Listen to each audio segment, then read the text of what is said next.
Well, first of all, we're sharing a brand new platform that Dharmesh is working on that you're going to want to check out that has lots of free AI tools. Dharmesh is giving the Marketing Against the Grain community extra credits, so more usage of that tool. And I would love it if you all could harass Kieran in the comments to release the tool. He's got an amazing AI agent that he is being selfish and not wanting to share. You need to hit him up in the comments and get him to share this tool because it is sick. That and some learnings on the future of AI, all from Dharmesh, all on today's show.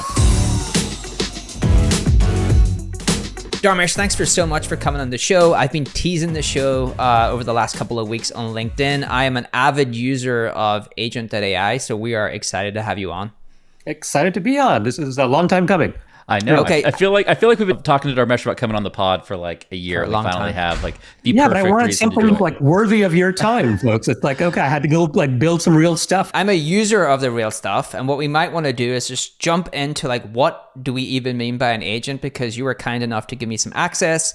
I've been like hammering away on Claude for a long time to improve my writing process. I hit a new goal on LinkedIn over the last week. Some of it is trolling, but like up to like over 1 million impressions a week. And actually one of the things that's really working is AI assistants to help me write. And your agent unlocked a ton of creativity. So I want to like get in to show people, what are these agents and how do you actually use them? Let me do this, Dharmesh, before I get specifically into this agent that we can kind of go back and forth on this. Do you want to just maybe give a little summary of like what even is an AI agent so you can kind of set the scene of like what is an AI agent and why are you so excited to build this platform? Sure. So we'll take a step back. So there are varying definitions of what an AI agent actually is. And I think people sometimes tend to overly complicate it. And so there's a spectrum of capabilities. You have very, very simple agents, and you can have sophisticated agents that do kind of multi-agent things and reasoning. But at the bare minimum, I think of an AI agent as a piece of software that uses AI to accomplish a multi-step goal. A goal that requires multiple steps to get through. So if you think about it, the best comparison is that when you're using something like a ChatGPT, a conversational tool, you're going back and forth. You're saying, write me a blog post or do this and tweak that. But it's a very kind of synchronous back and forth model. Whereas with an agent, you're giving it a higher order goal, and it may need to invoke LLMs. It may need to invoke multiple LLMs and use other AI tools and some classic tools and bring it all together to pull together whatever goal you're trying to accomplish. So that's the difference between an agent and a regular kind of conversational UX. And the reason I think it's interesting, especially for the kind of marketers in the audience, the way I think about it is that back in the day, like way back in the day, we used to do kind of what is now called marketing automation sort of by hand, right? We had developers in the back room working in B2C companies saying, oh, when this happens, I want to send this email out and track this or whatever. And then along came the marketing automation category that says, hey, we're going to have non-developers using like a workflow builder. HubSpot has one. There are others out there. Basically automate some number of these things, right? And so it's a script, a multi-step thing that could do that. So a simple way to think about it is one class of agents can be these next generation automations. So I know what I need to do, but now that we have access to AI, the kinds of little steps that you could do are actually mind-bogglingly powerful, right? Things you could never do before now can be part of that automation script. So that's one way to think about it. Dharmesh, building on that, if somebody's watching the show today and they're like, oh, okay, when should I think about using kind of a traditional chat or conversational interface versus an agent? Like, how should they think about that so that they don't, go down the wrong path and waste a bunch of time or get frustrated? Everyone should stay practical. The time to use an agent is when you have something where you need a human in the loop, but there are lots of steps that can be done without human intervention. So maybe the human kicks it off. Maybe the human reviews the work before it goes out. So I'll give you an example. For instance, you could, in theory, say, I want to do like lead routing in my CRM using ChatGPT. Like I'm a small business. I'm going to take the customer data. I'm going to paste it into ChatGPT or Claude, and then it's going to tell me things, whatever. It's like you could do that. That's sort of a manual process, but every interaction is sort of human-based there. So you're not really automating a lot other than the kind of intermediate steps. But you could also imagine, hey, I want to build an agent that says, bring me the most recent company that was added to HubSpot CRM, let's say. I want to go do some research on that based on what's there. I'm going to invoke Perplexity to answer some questions that I have. Then I'm going to like write out my rules as far as how I want my lead routing to happen. If it's the leads from Europe, I want it to do this. If it's in the tech business, I want it to do that and route it. And all that is doable with today's technology with what I think is like a high degree of accuracy and precision, right? Because you're reducing the numbers of degrees of freedom. At each step of the process, like, yep, AI is good at that. It can do that. And you're just sort of chaining it all together and or at least semi-automating it. So that's where you want kind of agents to get built, where you sort of know what to do manually and you could do it manually, but you want to automate some of those steps instead of trying to do this kind of one-off shot with ChatGPT. We have a perfect example. This is actually sets up the kind of agent that I got to build on Dharmesh's platform really well. So one of the things that I've been obsessed about with AI in general is when can AI take some things and build you a template to replicate that thing? Because whenever it can do that, my mind starts to melt, right? Because I was like, hey, if I can take like Ogilvy's ads and templatize why they're good and just templatize them for the AI assistant to be able to replicate that, then everything can be templatized. Like every singular thing that you can actually go do can be templatized in some way.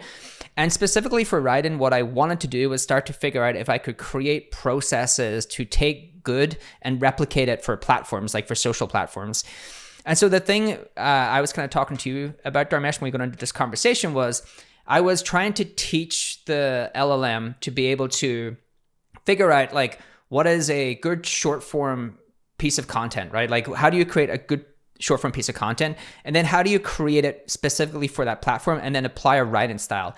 And we were going back and forth, and to your point, I was trying to do this all within like a singular prompt, and actually that was a bunch of different steps that you would need LLM to do different things for.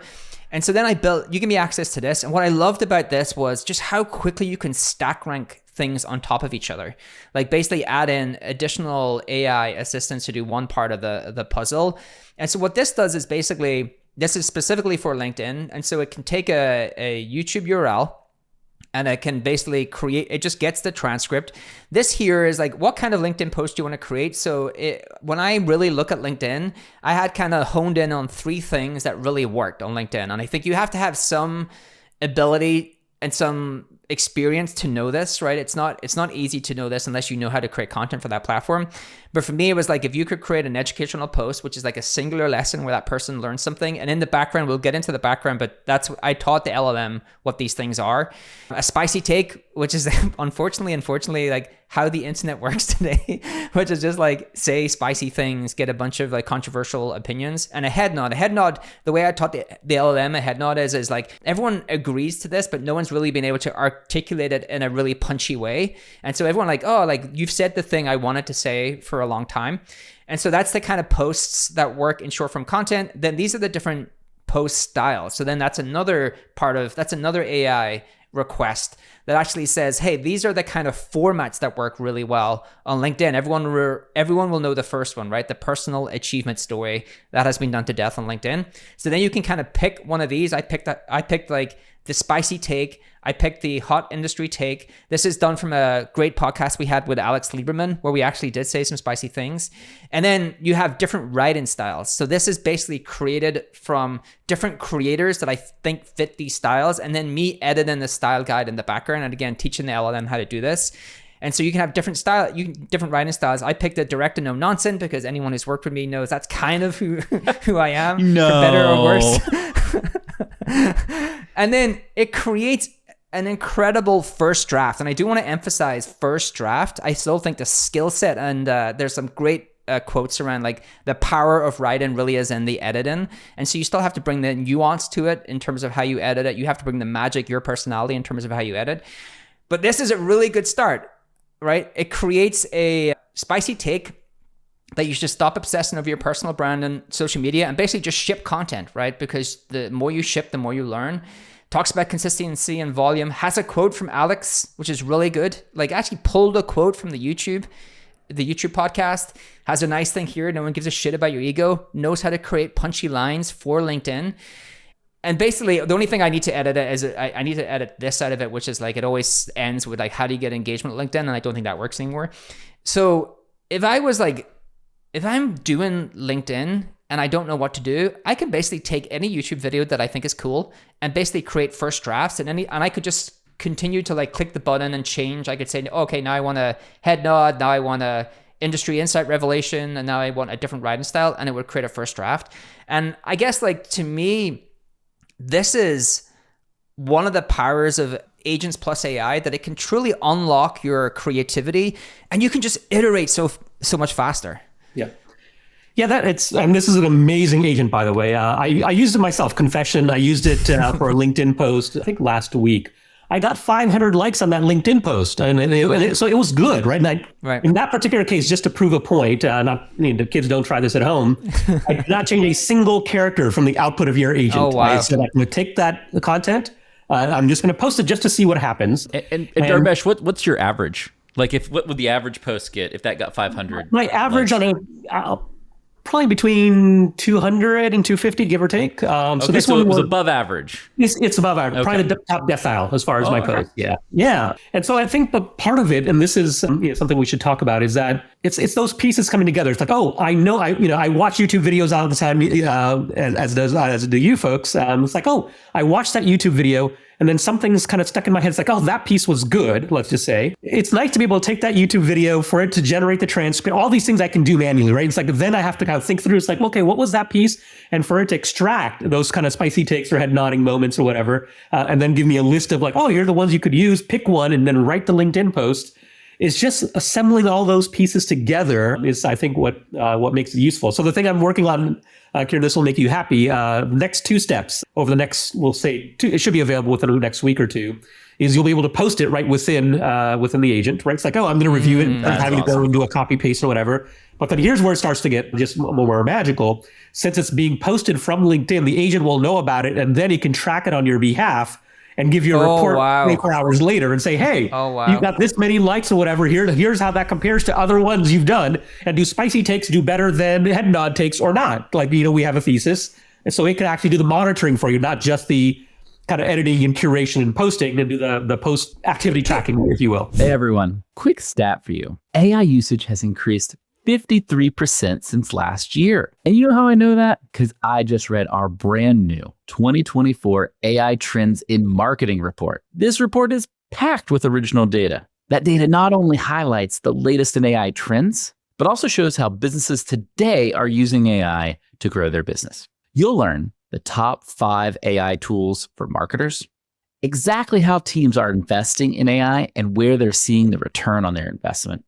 And you get a data-backed answer to the big question: is AI helping or hurting my marketing career? I invite you to steal and take all of our hours of research for free. Grab your copy from the link in the description below. Now back to today's show. One confession here. I'm actually interested to hear how you think about this. Throughout my entire career, I've wrote post, anything I learn, I just put out there because that's how you grow an audience. I would say this is the first time I don't want to share this, right? Like, I feel like, and I wonder about that, because there's 2 things that when I built this was a real aha. First of all, it makes the better people better, because I have the ability to really understand how to put something like this together, because I understand how to create good content for LinkedIn. But then I'm like, if I just give it away, everyone can kind of do it, right? And it's going to be given away, because I'm not the only one who can build something like this. People are going to be building these tools and giving it away. And I'm like, okay, well, if everyone has this, I was trying to figure out where is my leverage then? Yeah. What do I do differently? The arbitrage is shrinking. I'm really crushing it right now. Yeah. But I don't know how long that lasts for. Yeah. Okay. So I've you say you're really crushing it was just so funny to me. It's okay. So here's a couple of thoughts on that. One is you get to control. So if you build an agent on agent.ai, there's nothing that says you have to share that with anyone, and you can just use it for yourself, right? You can just use it as a personal productivity self-automation tool. Next step up is you can say, hey, I want this available, but only to these 6 people, right? You can say, I'm only going to share the link with these, maybe the people on your team or something like that, because you want to give them a productivity boost that are on your team. That's fine too. Like, no judgment here. If you've come across something super amazing. And the other thing to recall, like right now, the way people share kind of AI GPT-ish kind of tidbits are sharing prompts, where you sort of have to give up the source code for the entire thing in order for people to be able to use it, because that's the mechanism by which you share something.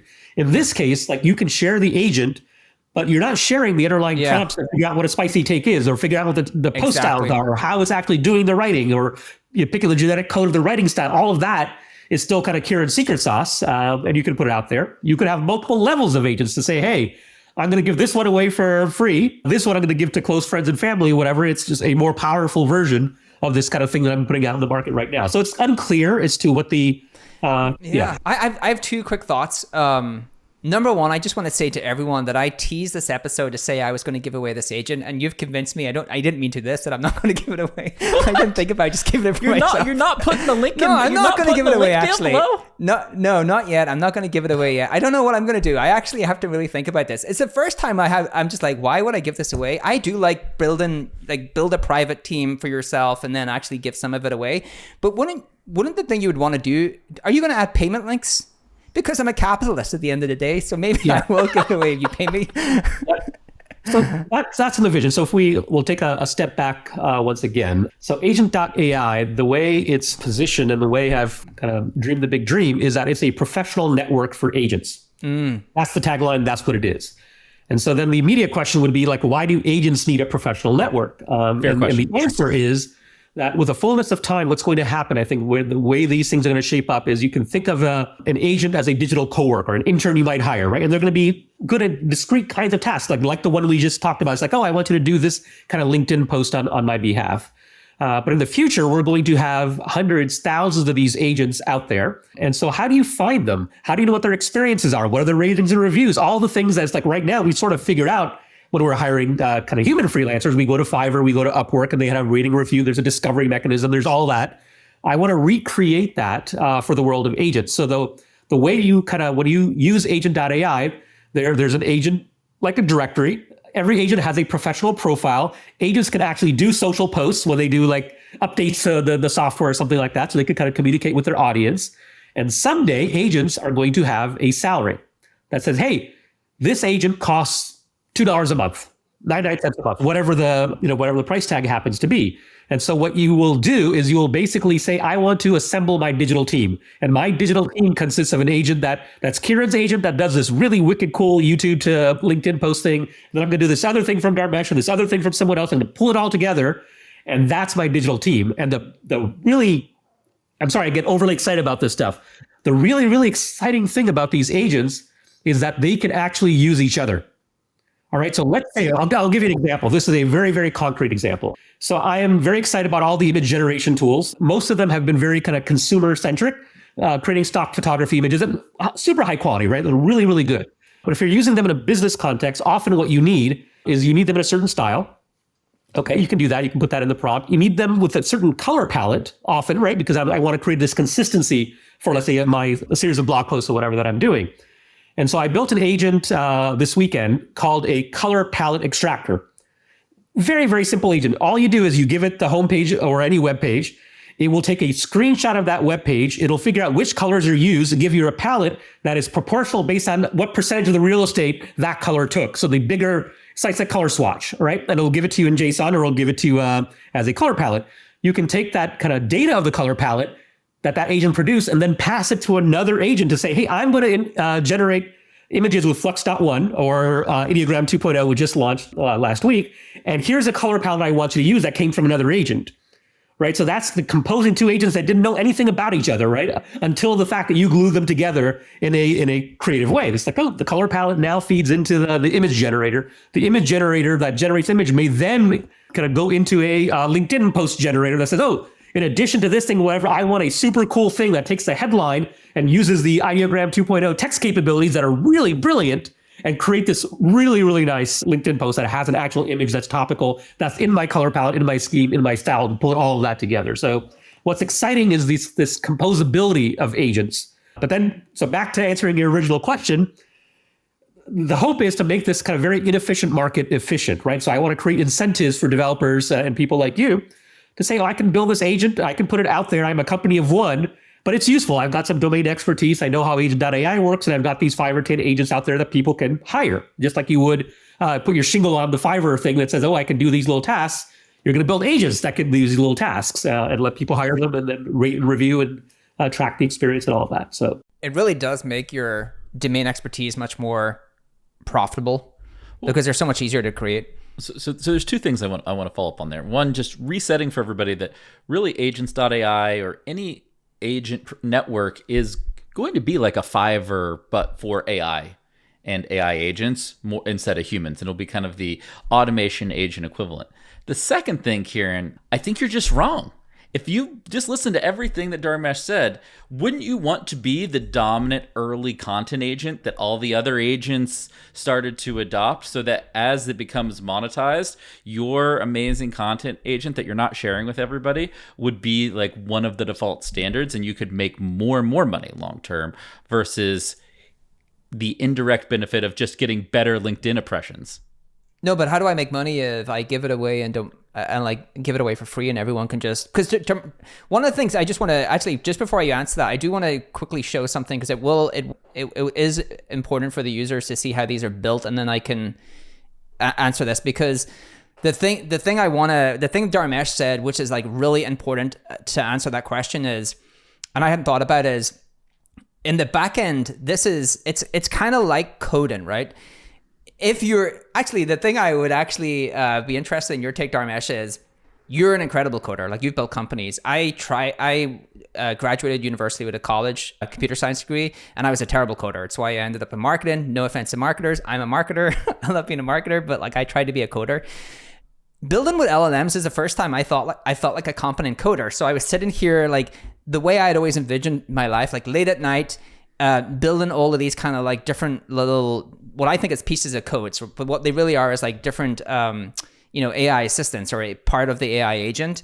And when I'm building this is basically the different requests stack ranked on each other. So this actually makes up the agent that we shown, right? So it has like the different calls that make up the agent that we had shown. But from what you're seeing today and how you've thought about building that agent, the color palette agent you had thought of, do you believe that the average, like, do you think we're going towards that direction, that the average consumer or the average person like me can actually code? And what do you think about that for all of the people who have kind of learned that as a learned skill and have a true expertise in that? Yeah, it's a great question. So part of what excites me about AI, and then agents particularly, is that it's going to democratize. So you may not be a coder in the classic sense, Kieran, but you are a builder.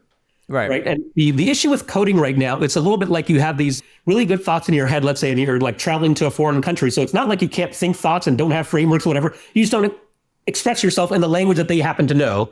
And that's the issue that most humans have with coding. It's like, it's not that you don't understand the problem. It's not even that you couldn't even write out the recipe to solve that problem. If you were teaching it to another human or whatever, we do this all the time. When we kind of bring people onto the team, we kind of show them, here's how you do this. What agents are going to unlock is the ability, because of AI and its kind of natural language capabilities as well, is it's going to allow people to express themselves and solve problems in not a coding language, but a human language, or at least a human approachable language. And this is the kind of low code, no code things that we've been talking about for years, but now you can actually do real things. Like, for instance, the color palette example that I gave you, all built right inside the agent builder, right? I did not write any Python code to do that. And the reason I could do that is Quad, 3.5, Sonnet lets you actually generate really, really good code. So all I had to do is describe the thing that I wanted. So the first pass at it was, go look at this website and give me a list of all the colors.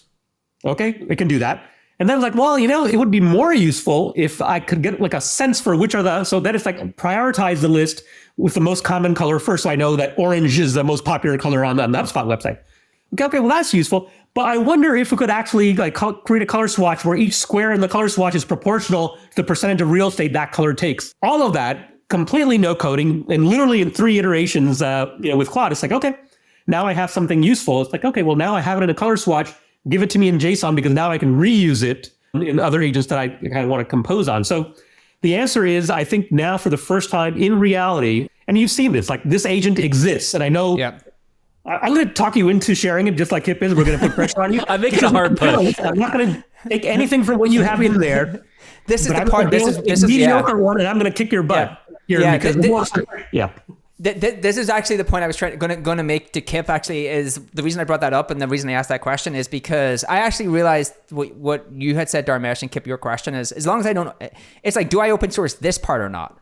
Yeah. This is where the magic is. It's like the tool is the output, but this is where the magic is. And I guess the thing is, like in the world we're going to live in, it still feels that you can represent your domain expertise in this kind of code here, which is the AI natural language kind of code. And you would want to be thoughtful about open sourcing that, because there's just going to be core domain expertise that you have that you do want to keep to yourself in some ways. And I think that's the part. Yeah, I that's the part I think is like where the value is. Yeah, that's not where I'm going to push you. I'm going to push you. For instance, HubSpot has launched, lots of free tools. I've built a lot of free tools, and we did AI Grader a couple of weeks ago that you guys talked about on the pod. So think about it that way, right? Say, I'm going to launch a free tool. What do I get for putting free tools out there? Agent.ai is a professional network. So Kieran's going to have a profile. Your agent's going to have a profile. So imagine your profile gets a bunch of followers and a bunch of users. That's an audience that you're now building. You're building this kind of thought leadership and do leadership in terms of you've actually done something that's useful. But doesn't mean we're not giving away the code for AI Grader. We're not even telling you what's going into the algorithm to figure it out. We're just making something that other people can use, right? That's the idea. And it's going to vary from agent to agent. You might have some things that's like, okay, well, I just want to use this for myself. Some things that you say I want to share with the world, but I'm not going to release the code that actually makes it happen. And you might actually put some example apps out there or agents out there. So here's a minimal version of my original one that doesn't actually use the prompt that I use, but just so you have a sense for how these things work. And then you can use that as your baseline versus the kind of I think that is actually the answer, Dharmesh, is that you will have two versions of this agent, Kieran. Yeah. One that you use and one that you let everybody use to get adoption, get reviews, maybe make some money. And the difference behind them is essentially the code, which in this case is natural language English, in your case, prompts, right? And you've got very specific prompts as part of that agent, and you're going to keep making those better and better. And the question is, how much do you pass those improvements on to everybody versus just like keeping them for the core one that you're using, right? Yeah. By the way, I'm a warm-hearted, red-blooded capitalist, Kieran. So, and my passion is really around making inefficient markets efficient, right? And so, not to get too economically, I'm not an economics person, but it's a good diversion because I think it kind of identifies opportunities for people. So the definition of an efficient market in economic theory is that when all possible transactions that could occur in a market actually do occur. That's the definition of an efficient market. Most markets are not efficient, right? And there are multiple reasons why transactions that should be occurring don't occur. One is buyer and seller don't even know about each other. It's a discovery problem. Buyer and seller, the buyer doesn't trust the seller. There's no trust mechanism. And so the transaction doesn't happen even if they know about each other. The buyer and seller have no way to establish a fair price. That's another reason transactions that should be occurring because you can't find a clearing price where the transaction should occur. So if you look at some of the most successful businesses we've had in the last few decades, at varying levels, they've taken inefficient markets and made them efficient. Classic example is eBay, right? Made an efficient market for all these niche market goods. Like I've got Pez dispensers or whatever, collectibles, I'm going to sell them on eBay. That makes sense. Google, in its early manifestation, was a efficient market model that says, I have got this niche market content over here, and these 14 people on the planet that want to read that content, and Google made that market more efficient by connecting and making that discovery possible.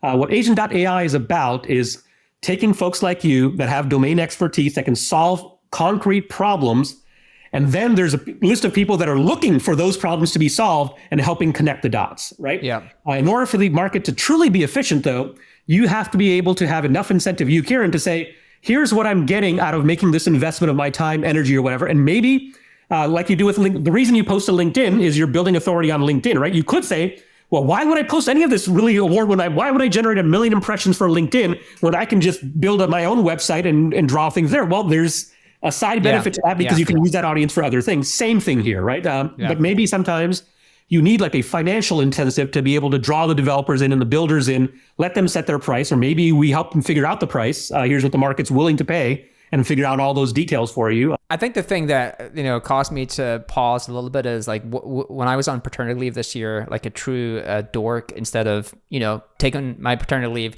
and just getting offline, I released an AI course. Which is like the dumbest thing, and I apologize to my partner, my daughter. But it was late at night when everyone. It was late at night when everyone was in bed. It was like not disruptive to that time, and it was like this timeless marketing course where you could easily use these templates to create timeless marketing content.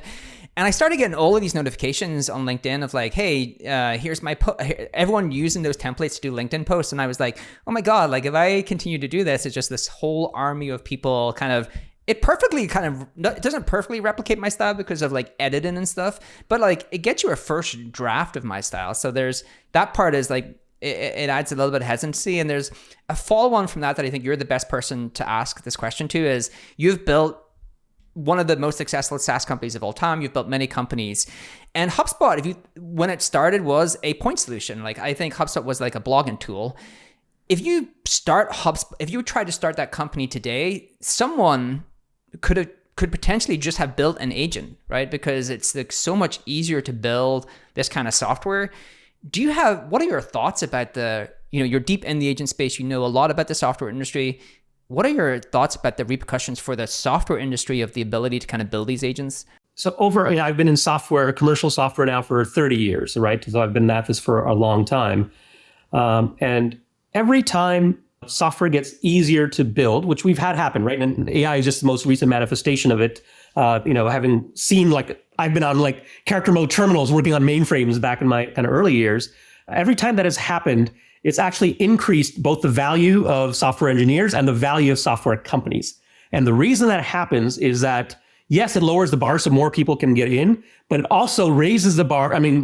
Increases the market in terms of the kinds of problems that are now solvable that weren't solvable before. So when you make something easier, it's like, we're going to have more developers. There's going to be more competition. So if I were starting HubSpot today, I obviously wouldn't do exactly what HubSpot did 18 years ago, but I would say, agent.ai was not buildable even 3 years ago or 4 years ago. So I would do more things like that. I would say, even HubSpot, has become a platform now. Third parties can build on our APIs and build apps that integrate with it. I would say, maybe I get to the kind of point of doing a platform even sooner because I understand the mechanics of kind of platform building and those kinds of things.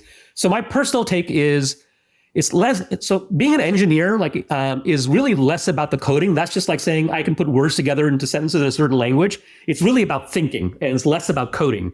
And that's what AI is bringing to the table now, is that if you can think coherent analytical thoughts and know a particular customer domain and know the use cases, you're going to be able to solve those problems. And I think that's a great thing. So I think I couldn't agree with you more on that, Dharmesh.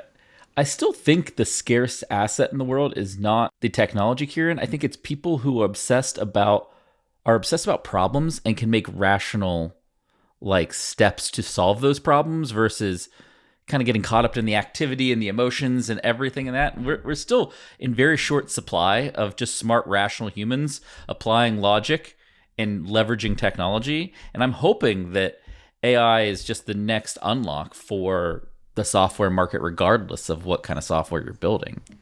Right? And one other thing I'll say just at the macro level in terms of kind of AI and kind of labor force overall is that most of the arguments against it that says, this is going to kind of disrupt the labor, and there's going to be some disruption for sure, but it assumes kind of this fixed pie zero-sum game that says, there's a finite amount of work that needs to happen in any organization. The more work that AI does, the less work we're going to need humans to do.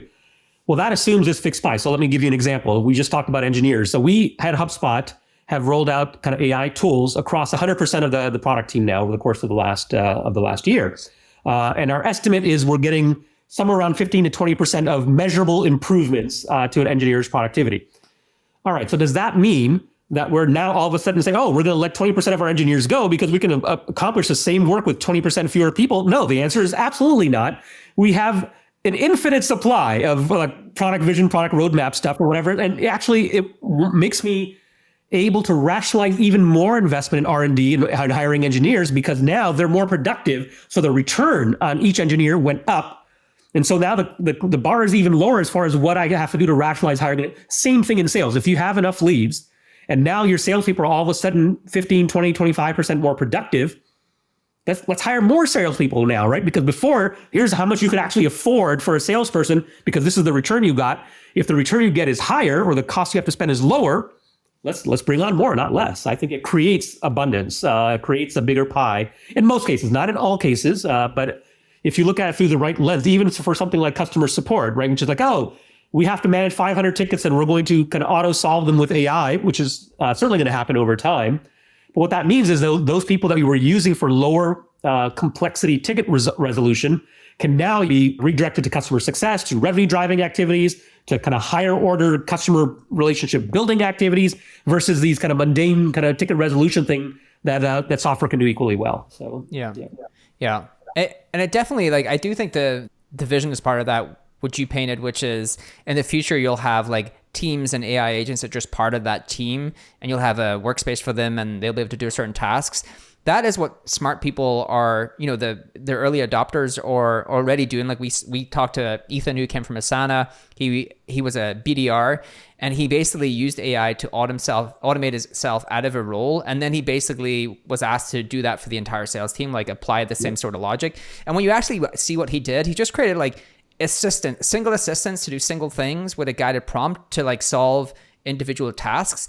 And it does speak to the fact that if you're a knowledge worker today, there is a new skill set to learn, because that is not a thing that comes naturally to a lot of people. I still see a lot of people saying like, oh, well, AI is hype, but it's because that person is not a good like AI manager, right?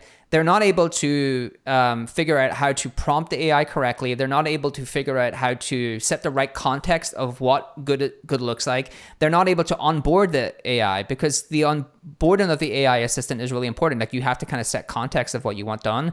And I don't know if you have like tips for people on just how can they shift their thinking to be much more, how do I actually integrate AI into my work? Yeah, so I'll say a couple of things. One is anytime a new technology comes along, there's this period of time where there's this massive arbitrage. So if you were one of the early ones that got on the internet, if you were one of the early ones that figured out anything, like pick a marketing channel, pick a technology, doesn't really matter. If you're one of the early adopters and you learned it and you applied it, it was a massive arbitrage opportunity, because as commonplace as we think these things are, they take years to kind of get absorbed into where the average person, whatever discipline or whatever role. And so right now we are at the precipice of that. So by the way, this is not to pander to your audience, but if you're watching this podcast right now or listening to it right now, that means you have one of the most underrated skills that exists in business right now, which is curiosity, right? You could have been doing something else with your time. You could have been watching something else on YouTube or whatever. You're watching this because you have this innate curiosity about what's happening. And my message to you would be, dig into that curiosity. This happens to be a profitable curiosity to have. This will advance your career. Learn about AI, use AI, apply AI, help your team use AI, help your company use AI. That will raise your currency. I guarantee you. There are very few guarantees in life that if you actually kind of commit those calories, you will emerge a better person for your company, for yourself, for even your own individual currency. I think it will be helpful. Very few times has that happened where you had a broadly applicable technology. The internet really was the last time. Mobile was big, didn't apply as much to B2B. Everybody built an app, but we only use like 8 apps or something like that on most of our phones. But this is big. This is like the internet was, right? It's and all of you, if you're watching right now, you have the inside advantage. It's still very, very early days. I'm still figuring it out. That's kind of what's possible and trying to piece it together. But yeah.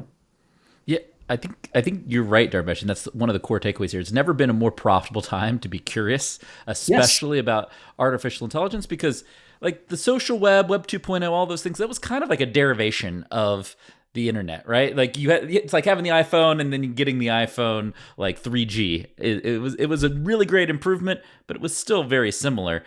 This revolution of the internet is going to be vastly different. I mean, you have Kieran, who, I mean, you self-professed dropped out of like being a web programmer, and now you're like, wait, I love prompting, I love programming, I'm building all of these things that I never thought I'd be able to do. And this technology is in like the very earliest of its stages, right? I think it's the best time in human history to monetize good ideas. Yes. I think that is the time we live in, because if you have had good ideas, and I have had a lot of good ideas. I told Kipp this, and like, I'm the typical person who had good ideas and then see the business being done. That was my idea. But the barrier for me was always like, hey, can I have a technical founder, or can I just code the thing myself, right? And I think whatever your idea is, that's the thing AI unlocks, is the ability to like bring that to life in a really incredibly fast way. And you can iterate much faster with AI. So every day I'm doing something with Claude, and maybe it suits my lifestyle that like one of my better friends now is like an AI assistant, and that's not helping. It's everything you need to know about you. But I'm like back and forth, like, hey, take this, like, tell me what you think about this. Like, what's the first draft of this? Oh, what if we did this? Like, but one thing I'll give everyone a quick quick piece of advice for Claude. If you want to make writing better, short form content, just ask it to create something more, ask it to do the same thing, but make it punchier. The punchier thing really works. You just make it punchier. But it's how it unlocks your creativity and the speed you can iterate with it that I just think is the most exciting thing for me to be living in this time where you can actually bring those ideas to life through AI. Yeah. I totally agree. And I'm not going on a little side quest here because we were talking about writing styles earlier, and you have that kind of embedded in the agent that you built, Kieran. Like one of the things I think that's kind of super fascinating, and this once again wasn't possible before AI. So one of the agents I built about a week and a half ago is to take a piece of writing or a YouTube video and extract the genetic code of that writing. Like what is it that defines that piece of writing? It's like, oh, the average length is this. Here's how long paragraphs are. Does it use figures of speech? If so, which ones? And so you can do that, right? That's a very doable thing, kind of extracting the genetic code. And so what I wanted, what I'm thinking about doing is to say, let's say we extract those genetic code elements, whatever, and I may have an idea of what my audience, that maybe they like punchy things, maybe they don't, and there's something that are likely universal. But sometimes in certain industries, certain kinds of writing will work and certain kinds won't. Right. And we just sort of don't know. And it's never really been possible to sort of test that. But now imagine that says, okay, I'm going to pick styles of writing that I like or that I know have been successful, extract that genetic code. But then I want to say, in the same way that we run A/B tests for like a subject line or whatever, I want to take these 4 writing styles and put them in a loop in my agent and just cycle through and then track the activity post-production and see what happens. It's like, okay, now for my audience, for my people, here's the thing that seems to work, and then use that for future posts that I do right now, right? Like that was inconceivable, even if you were a coder. Like you could not do it, right? That's not a do. You could start an entire company and have an entire army of engineers, and you still wouldn't be able to pull that off. Now you can do that in like 2 weekends and some coffee, right? It's That's exactly what I was thinking through when I built that agent, because you can see I have the 5 different writing styles, and what I would love to do is like categorize all of the posts under a writing style and see for each writing style which one is performing best. And you can imagine a world in the future where you can look at the writing style by like certain segments, because you're right. You now have the ability to. That's the thing. Again, coming back to where we started the podcast, I have just been fascinated when AI can extrapolate like you said like the DNA of this thing. Like what makes up this thing? This morning I was kind of doing, we have inbound coming up. I, for some reason, signed up to 7 talks. I was like, yes, no problem, yes. And then now all the slides are due. And so I was doing slides this morning and I started working with Claude. I was like, I wonder if you could just like build a prompt to begin with to basically do what you said for like a deck. Like extrapolate from a PDF that I upload. And from that PDF, like if this is a deck I like, just build a template that an AI assistant can then just replicate into that style. Sure. And that to me works with Claude. Maybe it works in ChatGPT. I've got so obsessed with Claude. And the cool thing about agents.ai is actually you can pick different LLMs for each step. And I've been doing that as well. Yeah. But I still think that is the most, I don't know if people understand how incredible that is. Like you can actually have AI take something and build extract as you like the DNA and then like templatize it. Yes. It's like, I get really worked up about this stuff. 2 things kind of pull on. One is around composing things across LLM. So as you've noted, so I'm a huge fan of Claude 3.5. By the way, if we were having this conversation 6 months ago, and I'm a huge fanboy of OpenAI, right? And full disclosure, I'm an investor in OpenAI. They were so far ahead that it's like, okay, well, yes, there will be always the second rounds and maybe the gap, but I could not imagine a world in which OpenAI was not at the kind of frontier of it. And then all of a sudden Claude 3.5 comes along. It's like, it's measurably better, right? And I find myself using it more. And so the nice thing about tools like agent.ai is you have access to GPT-4o, GPT-4o mini, Claude 3.5, all the versions, you have all the image generation models. So you can choose and then swap out as things evolve. Like you may decide in your agent that says, for this step in it, I used to use Claude 3.5, but now GPT-5 does a better job. And your customers/users don't need to know, right? Like they don't need to be trying to decide which one's better and take a prompt that you put on your blog post and copy paste that into this versus that now. Your agent takes care of it. That's what software is supposed to do, is raise the level of abstraction for the end user so they don't have to think about things. Like, here's a problem they're trying to solve. I'm trying to create a LinkedIn post from a YouTube video. Kieran has that figured out and will keep his agent updated So it's using the latest and greatest technology, whatever it happens to be. So the other kind of idea here is like this happens often in image generation. In the same way that happens with regular LLMs, is that different image generation models are good at different use cases. And I'll give you a very, very simple example. There are some image generation models that absolutely suck at anything that involves text, but are better at 90% of the other things, let's just say. But this is actually true. So when someone puts a prompt in, you can actually make a decent guess. It's like, based on the prompt, which image generation model should I use? The user is trying to generate an image or 4 images that they can pick from. Maybe you mix and match images. Maybe you learn that says, oh, you tend to like ideogram images better than Flux.1. I don't know why, but the agent can get smarter on a user's behalf as well, automatically based on which ones were chosen and kind of cross. So it doesn't have to be one LLM, doesn't have to be one image generation model. The agent can get smarter just like a human would. It's like, if you had an assistant or had an intern, it's like, Kieran seems to approve of these kinds of things more than those kinds of things. I'm going to give him more of these kinds of things in the future. Makes sense, right? That's what we all do. I will say the next one that I'm going to build is for YouTube Shorts, like replicate this, because we had an incredible creator on called Jenny Hoyes.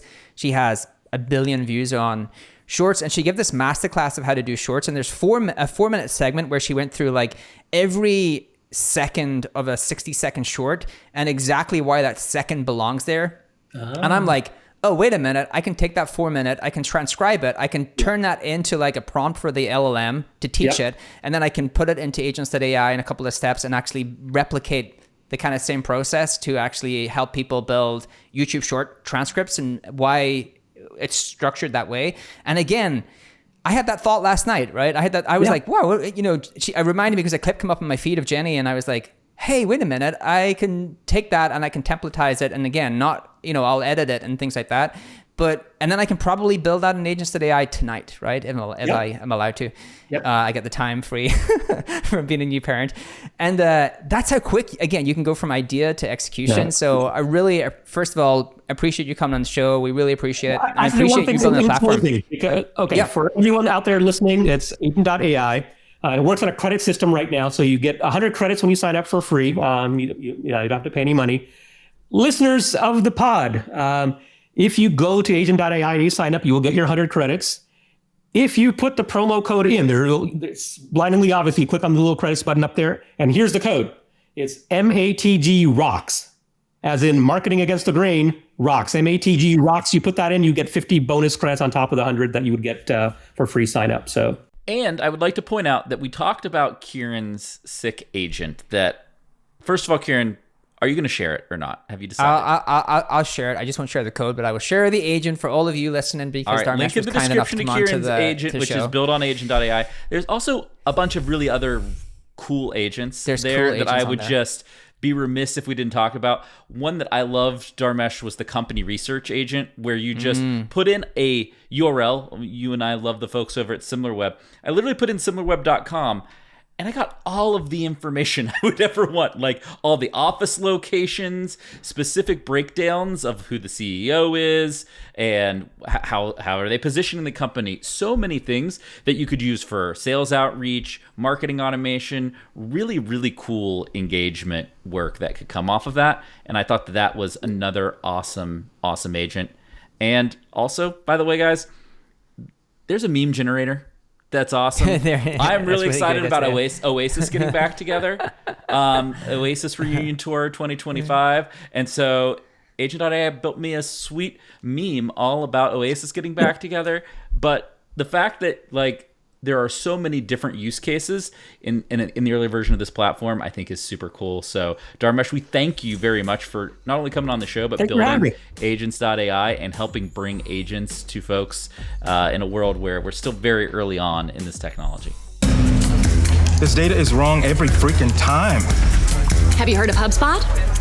HubSpot is a CRM platform where everything is fully integrated. Whoa, I can see the client's whole history, calls, support tickets, emails, and here's a task from 3 days ago I totally missed. HubSpot, grow better.